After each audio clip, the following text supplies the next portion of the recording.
time I go to play a Sonic game on one of my gaming consoles, there is a little bit of me that is rather terrified that the Sonic game is gonna completely suck. And thankfully, Sega comes up with a lot of ways to make the games interesting. I mean, the reason I think they're terrible is with the Sonic games, there's only so much you can do with a blue hot hedgehog that runs around collecting rings, but luckily for us, Sega always finds a way to make things interesting. I mean, Sonic Forces, I love. Sonic Unleashed was really cool. Sonic Frontiers was just an amazing game of itself. I love that game so much. But yeah, one of the most recent games I played was Sonic Colors, which I'm not gonna lie, I thought was gonna suck, but it turned out to be really fun on my Switch. Sonic Colors was released on the Nintendo Wii in 2010, which I'm honestly surprised. I'd never heard about its release date. I'd never heard of the game before, which really surprised me because I love Sonic. I'm a big Sonic fan. Wasn't a big Wii fan. That's probably why I never heard of it. But yeah. Anyway, like 10 years later, Nintendo released Switch Colors Ultimate on the Nintendo Switch, and I'm really glad they did because Sonic Colors is just super fun. I mean, it's not a Sonic game unless there's a part of the game that goes into outer space. And lucky for us, Sonic Colors is totally based in outer space. I mean, you got the Eggman amusement park that's built that Sonic and Tails travel to in the beginning of the game. That part was awesome. Then you could explore the different planets of the world with their own themes. It was just so cool how diverse this game was.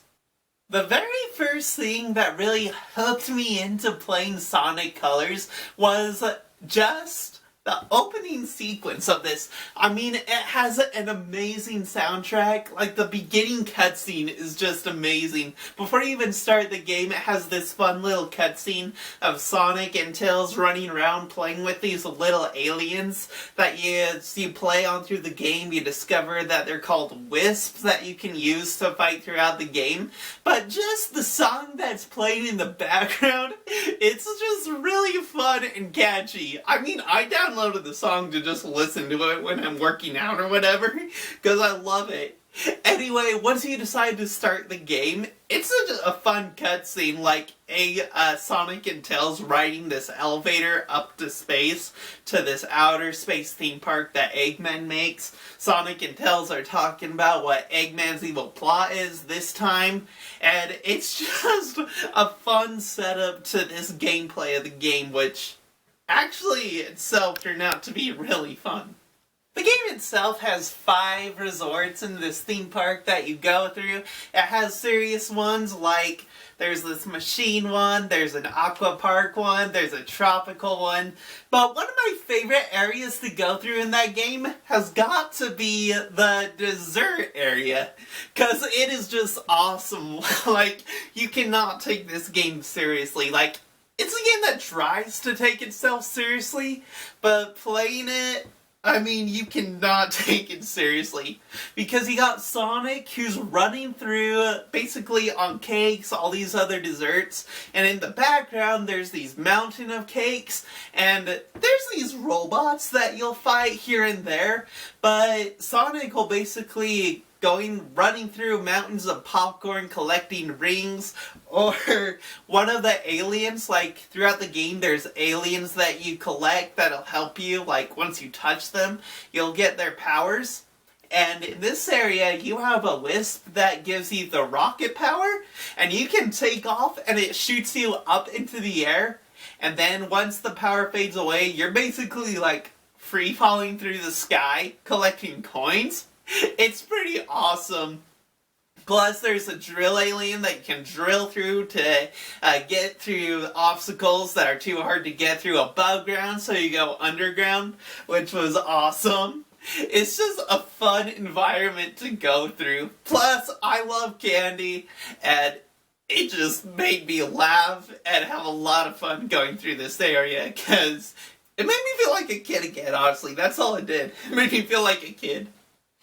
So, not only is it really fun in this dessert area to go through the required levels of this land, see all the donuts and drill through cakes and stuff like that, but what's really awesome, my favorite part of this area, was the boss. I mean, like, he's this giant pirate cookie robot thing who pilots a cookie robot ship.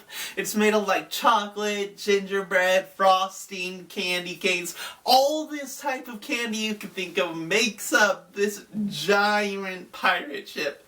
And Sonic, once he flips this lollipop lever, that's when the fighting begins.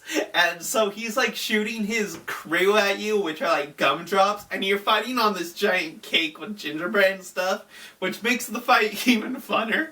So you're avoiding these shots of gumdrops, and you're trying to fight the captain at the same time while avoiding being shot at by popcorn, by candy, by any sweet thing you're trying to avoid, and destroy the boss as well. I just love the topic of this level. I love this area. Like, I love sweets myself, and the fact that Sega took an entire topic of cakes and donuts and candy of any kind and put it into a level that Sonic has to beat, it's brilliant. I loved it. One of the facts that I loved about this game was it wasn't Sonic, like, depending on himself. Yeah, you got the cutscenes where, like, he'll talk to Tails about where he should go, what's going on.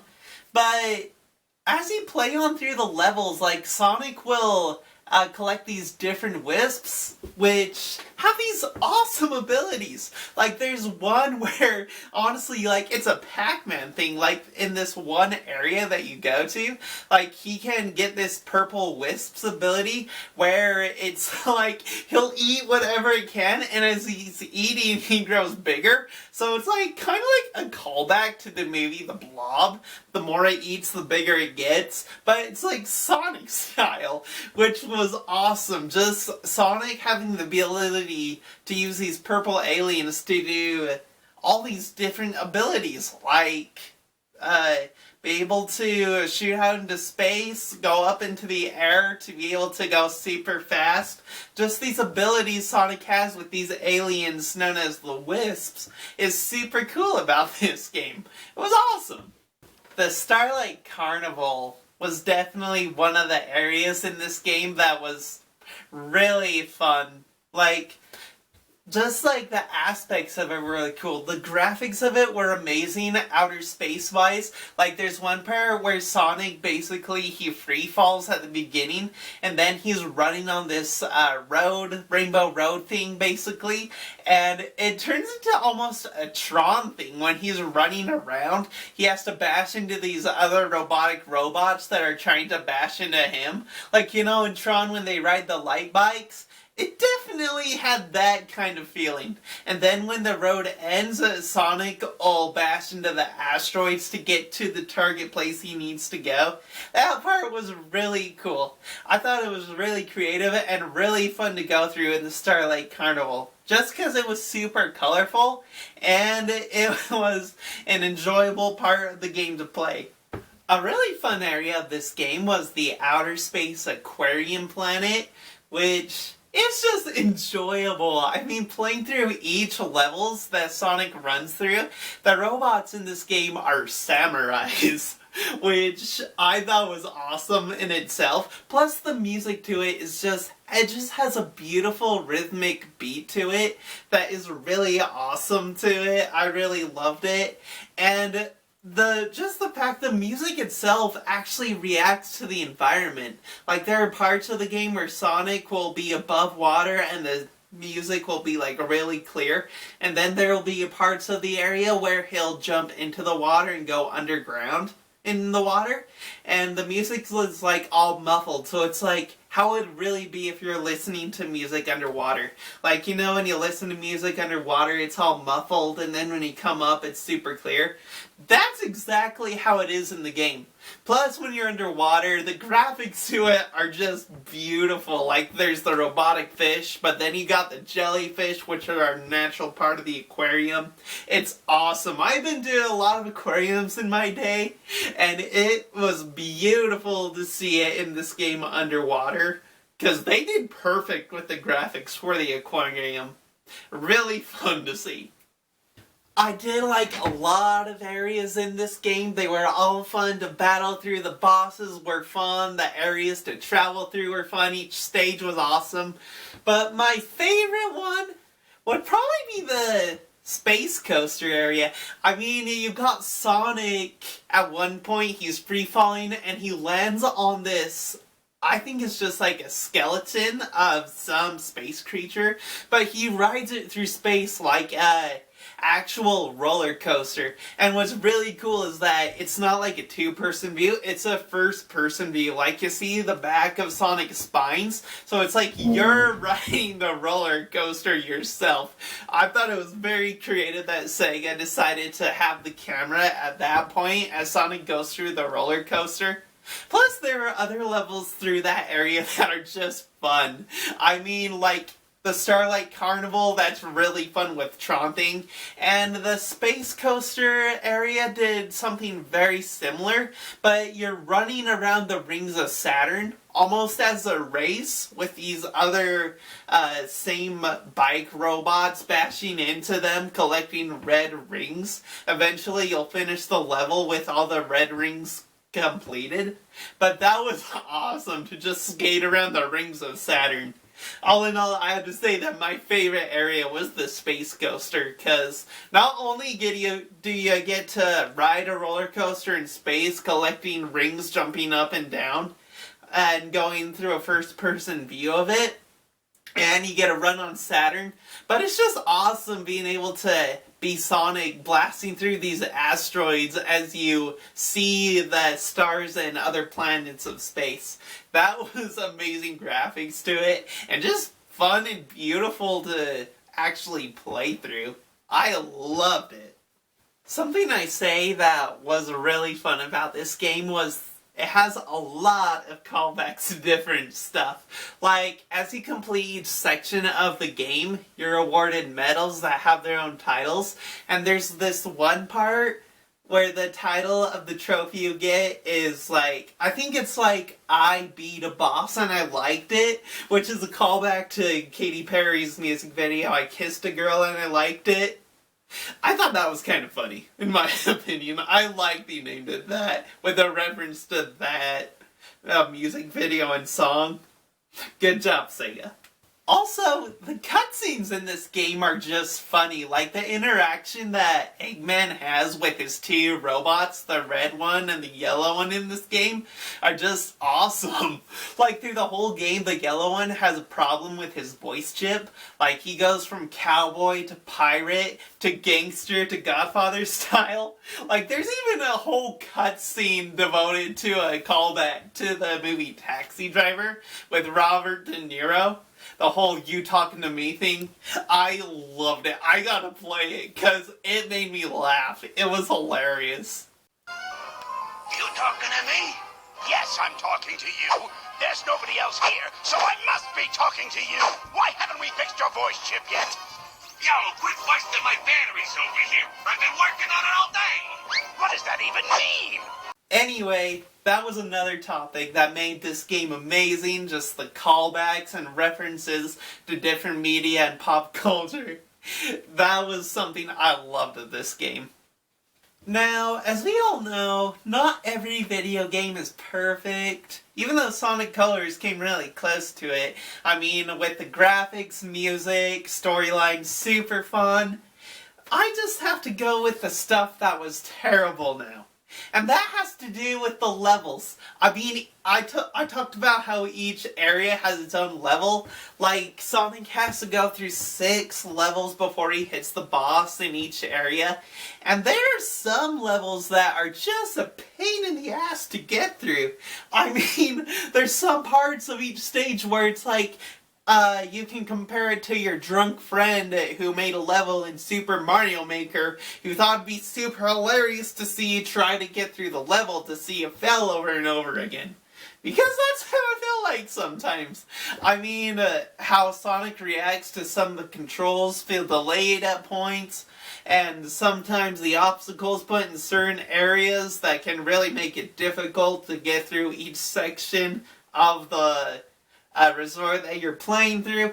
Luckily, the levels are super short, so once you get through the area that you're struggling in, you're done with that area.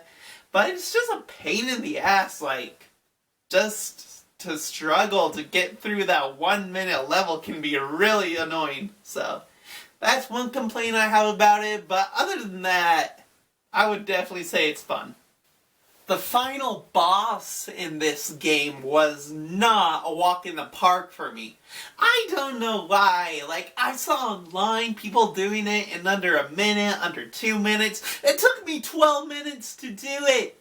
I mean, it's cool. It's this giant purple squid that Eggman creates. And it's cool, like, he uses the aliens, the Wisps, to create lasers, blocks, spikes, anything. It's awesome. There's points where it's behind you that you gotta be very, like, use a peripheral vision to be able to avoid the attacks that Eggman's throwing at you. And then there's points where you have to be very, like, quick on your feet to avoid the attacks. And it's just fun to smash Eggman up at certain points because it's like slow-mo as Sonic just smashes Eggman in his little robotic thing. Plus, the final attack is really cool, but it's just so hard. It's very frustrating for me to actually beat that. Anyway, at the end, once you beat it and to see Eggman be sucked into the vacuum of space, it is totally worth it to beat the final boss. Because it's very annoying, and once you see that, you're like, yeah, totally worth it. The final section of this game almost has a Metroid-like ending to it. You know how, like, once you beat the final boss in Metroid games, you're put on a timer that Samus has to do to escape the island, like she does in Metroid Dread before the planet blows up? That's how this is, except Sonic is running down the elevator to get back to Earth, and in this, he's being chased by robots shooting laser at him. There's this one point where robots with buzzsaws are chasing him. There's those robotic motorcycle robots that he's bashing. It's pretty fun. Also, he does get hit by this vacuum thing again, but the Wisps do rescue him. It's a cool cutscene because they take him back to Earth where he reunites with Tails again, and they thank the Wisps, and then they disappear back into their homeland. It's really cool. Like, the ending to it's fun. Like, the whole game itself was fun. It has really difficult levels at certain points, really frustrating parts where you want to scream at the game. But all in all, I think it's a really enjoyable game. Super fun graphics, great music. It's just a great game. One of the best Sonic games in my opinion. Something I loved about this game is that it's not a whole linear thing that you have to do. Like, you can go through the resorts doing your own areas that you choose to do and in any order. Plus, if you get tired of doing the resort, you can go to the Sonic Simulator where you can play, like, almost this arcade-like thing, which is awesome. You play like this little avatar hedgehog in these different areas you can choose to do, where you can use these wisps to do what you want, to collect rings. You're basically playing as Sonic without playing Sonic colors. It was just a thing I think that Sega added to give you a break from the actual gameplay, which I think definitely works. I mean, if you're getting frustrated with, like, the gameplay of this, as I mentioned before with other levels, and you're like, I don't want to play this anymore, this is getting on my nerves, just go to the Sonic Arcade. Play Sonic Simulator, take a break from it, and just have fun with it. That was an aspect I love of it. Thumbs up on that, Sega. Alright guys, that is the end of the video. Thank you so much for watching. If you like Sonic Colors, give the video a thumbs up. Also, leave in the comments below what your favorite area was to go to in Sonic Colors, because there's a lot of fun areas to go through in this game. And yeah, please subscribe. I would really appreciate it. And that's it for the video. We'll see you later.